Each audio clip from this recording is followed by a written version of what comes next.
Hello there, welcome back. I remain Oluwafolakemi, your tutor for this course. Please don't forget to subscribe, like, share, drop a comment. I would love to read from you. And please remember to hit the notification bell so you get a notification the moment I drop a new video. Continue from where we stopped in part 1. I have cut 2 pieces of fabric using the pattern as a guide. That's it there that I'm working on. I decided to pin the face of one because the way I cut the fabric is such that I place them face to face. As such, I'm having one right and the other left. So I'm placing the face of one to the back of the pattern. That's what I'm doing right there. So that done, I would fold it so we can be able to transfer the fold onto the fabric. Or rather, I'm pinning it first. I'm pinning it all completely before we go on to folding. Pinning done, now folding.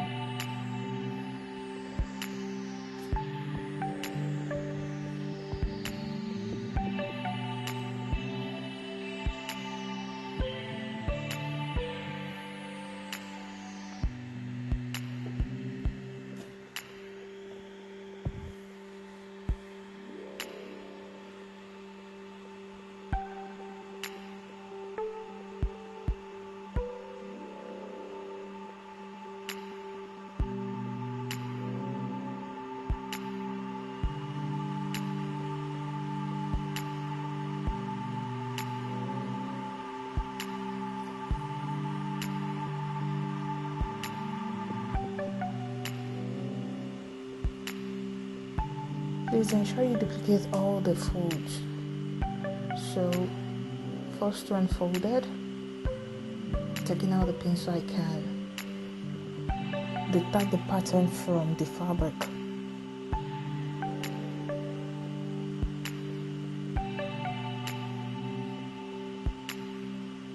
First side done. That's the right.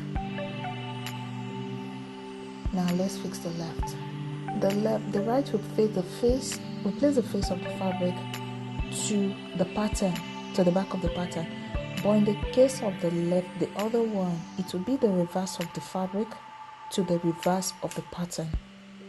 And our fold too will be such that it will be in the reverse. The previous one we folded in and made it go forward. This time we're folding out and make it come backward. You can replay the video severally so you get it. Because come to think of it, we're having a right and a left.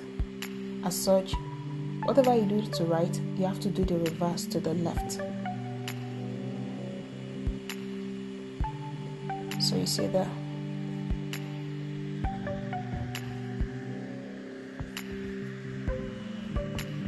Just the side of the fabric you'll be cutting and the folding. There's a difference between the 2 sides, nothing else. The stitching is the same, the transfer of the fold. Of course, after you folded, you take it to your steam press and transfer the fold. Basically, that's it.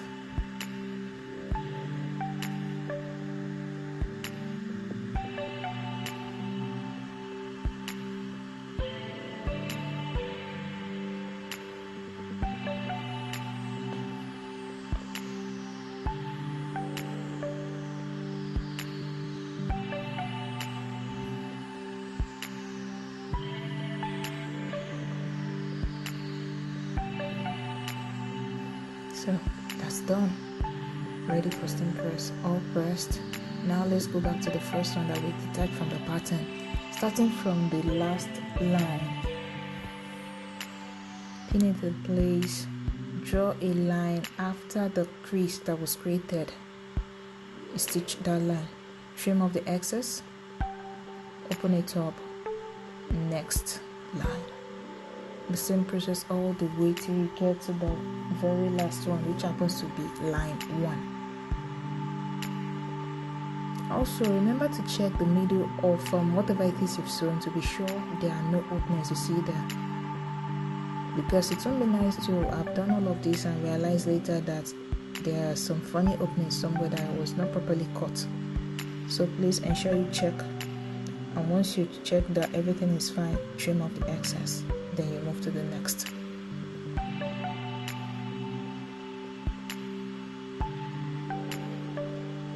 I hope you got it.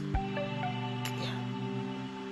So that part, just stitch it down and it's ready to be assembled to the other part. So to the other side, take out the pins so you can detach the pattern from the fabric.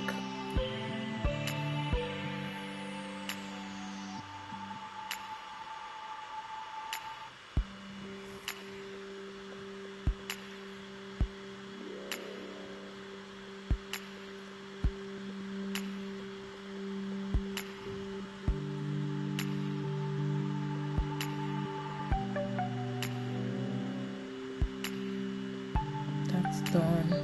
Let's arrange it to be sure it's still in order. Then we'll go back like we did to the previous one, starting from the last line.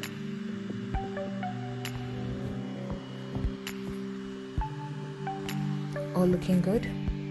Now to the last line, the same way we did for the first one. That's what we'll be doing here too. Draw a line, stitch it, trim up the excess. So I decided to fast forward. That's the facing of the mask, so that the raw edges on the inside will not show. You have to face it off. All pinned together. I left a little pocket in the middle of the facing so I can use that to turn it inside out and stitch it to close up that gap. The same allowances around the mask is 1 centimeter.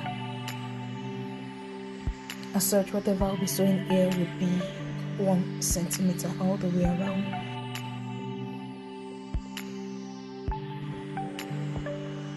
Also, you might notice there are 2 strands of elastic there. One is long, the other is not as long as the first as the other one. The short one is 22 centimeter while the long one is 32 centimeter. The long one goes around the head, while the not so long one goes around the neck.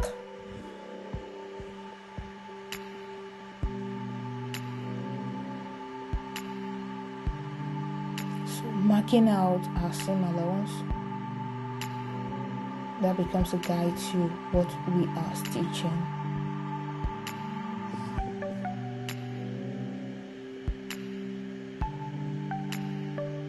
So there, I've marked the points where I'll be leaving opened.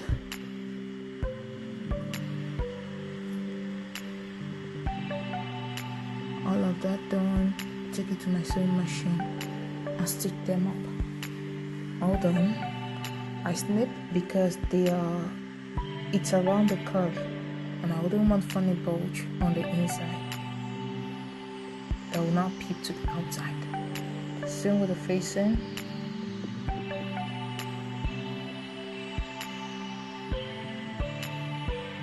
So that done, I will join the nose region. Align the seams.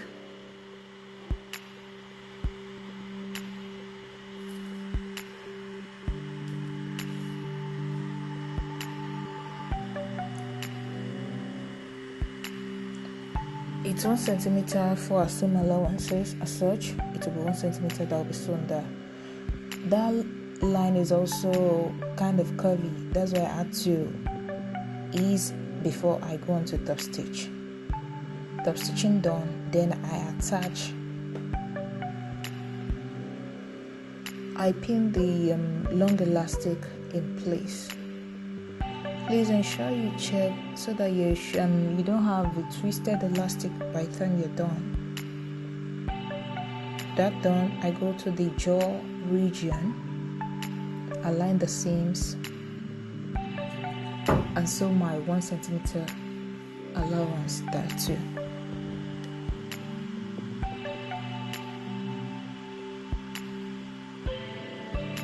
That also done. Like this. Now attach the elastic for the neckline, running from one end to the other. And please also ensure the elastic is straight.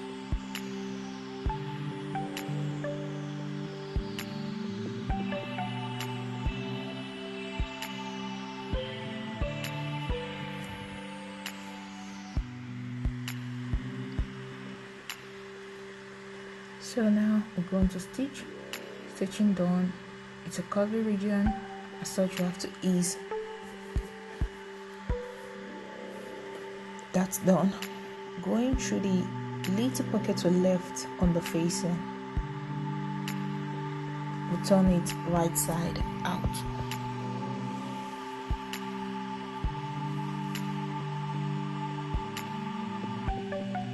You can decide to use your sewing machine to close up that gap, but for me, I'll be using a needle to close up that gap.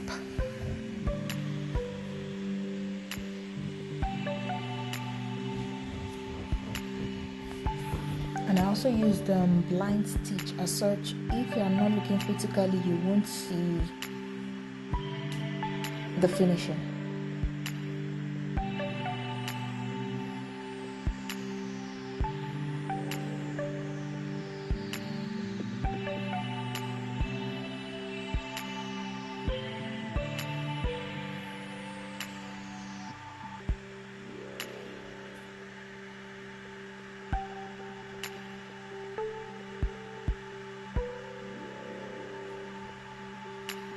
I don't know if you noticed, I used the elastic to pull out the edges, because we attached it to the edges, as such by the time you pull it till it's very taut, it pulls out every excess that might be hiding on the inside. So that's it all completed. Let's take it for pressing, and there it is, all pressed and looking pretty. I would love to see what you've done with yours. Thank you very much for your time. Peradventure you have questions, comments in relation to this or any other thing you want me to check on, drop it in the comment section below. I will attend to everything you drop. And also don't forget to subscribe. Till our next video, bye bye for now.